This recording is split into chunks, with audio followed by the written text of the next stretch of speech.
Alright, hey guys, I hope everyone's doing well. This is Rudy. Hey, today I'm just going to do a book review because I just finished the autobiography of Dr. Peter S. Ruckman, okay? It's called The Full Cup by Dr. Peter S. Ruckman. That's his picture on the back cover, okay? And I'm devouring all of his books. He's got lots and lots and lots of books that he's written over his lifetime. I think he was born in 1921, if I'm not mistaken. He's over 90 years old now. He still is alive, and he's still preaching. And, you know, if he comes to Texas again, I'm going to try my best to make it. The last time he came, I would have had to drive 6 hours one way and 6 hours back, and I just couldn't make it that particular weekend. But if I get a chance, I'm going to try to listen to this man preach before he leaves the earth. They don't make men like Dr. Peter Ruckman anymore. They just don't. They broke the mold. Let me quickly say a couple of things before I get into this book review, and I just wanted to give you my this book made a huge impression. This book changed my life. And I can't say that about a lot of books, but let me say this. Of course, the King James Bible is my #1 book. So before I go any further, don't you guys be talking to me about how I don't talk about, I make videos and I read scripture, and of course, it goes without saying that the King James is the #1 book on planet Earth, okay? But I'm not talking about that particular book. Today I'm going to talk about this book. The second thing is I get a lot of communication from other Christians that we shouldn't speak up against politics. We shouldn't talk about all the evils in our government because God ordained our government and He's written this stuff out, and we should just go with the flow. And so as they destroy our country, as they take away our freedoms, as they grope our grandmothers and our wives and our daughters at the airport, we should just go along with it like good Christians should. And that makes me sick. That makes me sick to my stomach. I'm not going to do that. And I don't think that's biblical to do that. I want you guys, if you get a chance, Pastor Carl Gallups gave a 52-minute sermon. It's his July the 4th sermon. It's on both his P.P. Simmons channel and his Carl Gallups channel. And it's 52 minutes, and it's one of the best sermons. I've only listened to parts of it. My wife has listened to the whole thing, but the parts that I listened to were off the charts. And it addresses square head-on why Christians should be speaking up.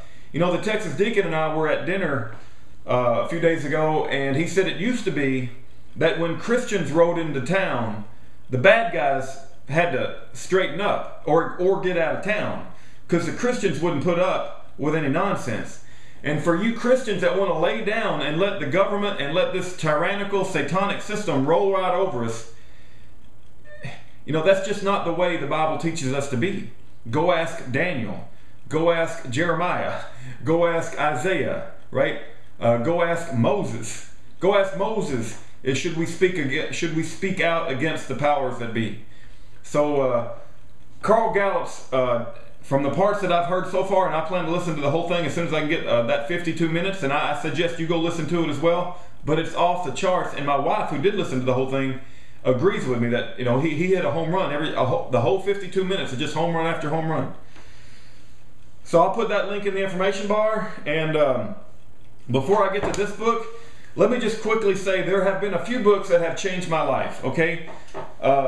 I've already mentioned to you guys The Creature from Jekyll Island by G. Edward Griffin woke me up to the history of the banking system, the history of what money is all about. And my whole life, I've been the sort of guy that put money in a 401k, the maximum amount.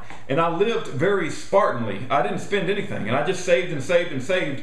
And I was over 40-something years old before I figured out that was the worst possible thing I could do. Because the people that went out and bought fancy houses and the people that lived beyond their means, they were subsidized by the government. They were all rewarded, right? But the people that have the attitude of, well, I'm going to save everything I can because I want to be taking, I want to make sure that I got enough for my old age. We were a bunch of idiots, right? Having money in your 401k and having, saved since I was before 20 years old. I went to work my first job at 17, and I was saving for my 401k at 17 years old. I was putting money away, and I did that all the way up until I was past 40, and I realized that was one of the stupidest things I've ever done. One of the stupidest things. man, I had no idea that the government would reward. See, the government rewards those who live beyond their means, and they punish those who save.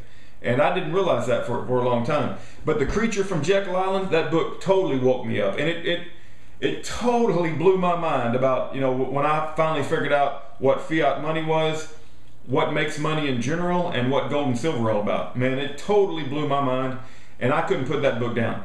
The second series of books that were from the same author was Ayn Rand. Atlas Shrugged, The Fountainhead, We the Living, Anthem, Capitalism, The Unknown Ideal. I read every single thing she wrote. I could not find enough Ayn Rand for a while. And she really woke my eyes up to how the moochers, looters, and the bootlickers of the world get the approval of the producers and achievers and totally take advantage of us. And that's what's going on today. And it also woke me up to how important it is to be able to communicate. For the majority of my life, I didn't think public speaking was important. It was the last thing I ever wanted to do, and I didn't want to talk to anybody. I wanted to live in my own little world, and I was an engineer. Just give me some problems and my little computers, and I wanted to avoid the world. But I said, man, I realized real quick, once I started reading Ayn Rand, I'm being taken advantage of by people who know how to manipulate the system, manipulate government.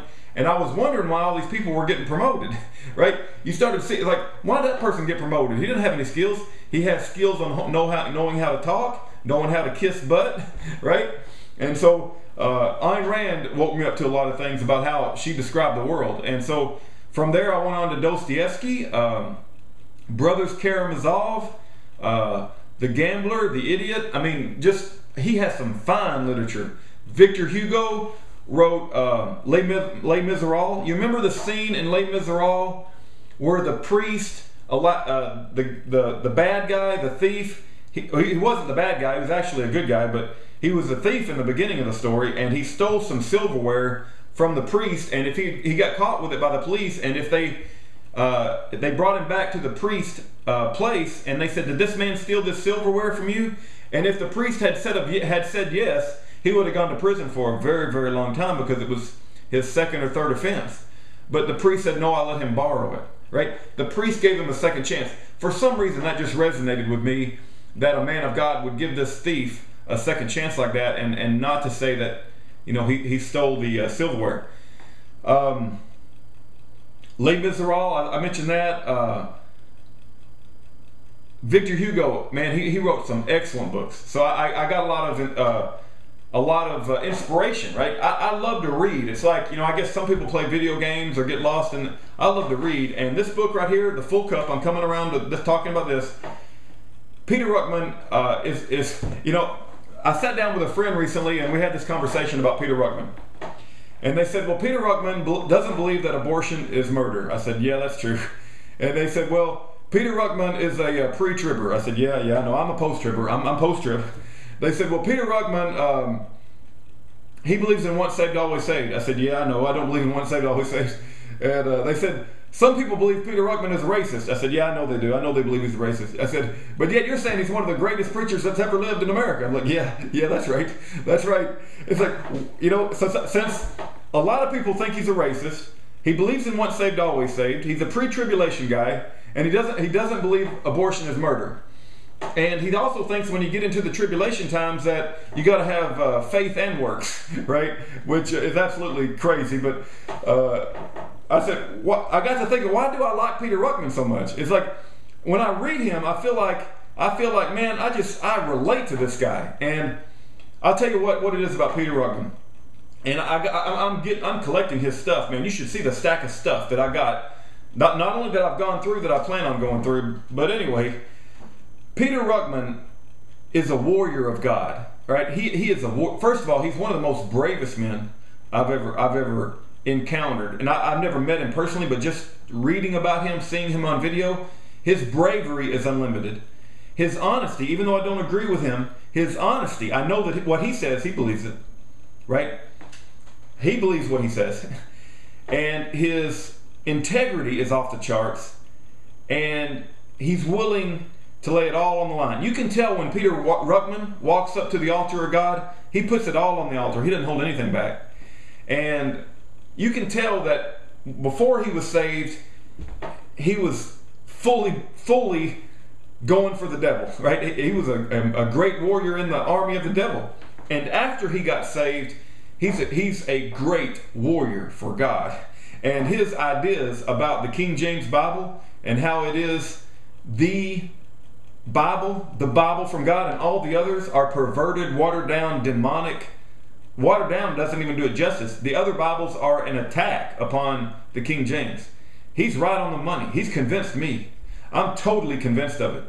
And this book is of his life story, about how he grew up, how he served in the military, how he came about to salvation, how he did street preaching, how he approaches soul winning, how he built his churches.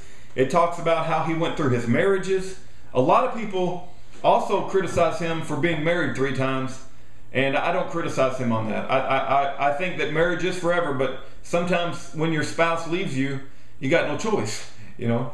And so he went on and he served the Lord anyway, even though that his marriages didn't work out. And I think Peter Ruckman is a warrior of God, and a mighty warrior of God at that. And I would be proud to fight the devil alongside Dr. Peter Ruckman.